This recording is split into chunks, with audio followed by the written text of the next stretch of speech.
Kalau saya nak mula simpan emas, wajib ke simpan setiap bulan RM100? Ini antara persoalan yang ramai orang tanya.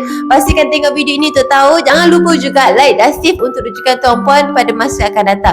Antara persoalan bermain di fikiran, adakah kita mula simpan emas ini dikira sebagai komitmen bulanan? Kena simpan setiap bulan.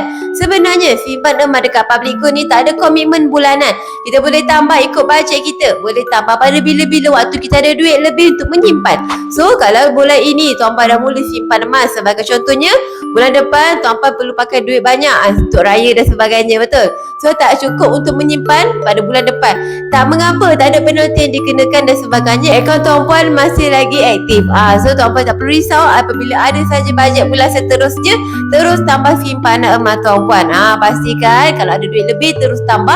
Kalau tak ada, tak apa, cuba untuk bulan seterusnya. Asalkan tuan-puan cuba untuk konsisten simpan setiap bulan supaya lagi cepat tuan-puan capai matlamat simpanan tuan-puan semua. Oleh itu, jangan bertangguh lagi untuk mula. Terus saja mula simpan hari ini. Cara dia, tuan-puan boleh klik link dekat profil saya, daftar dahulu akaun secara percuma sahaja.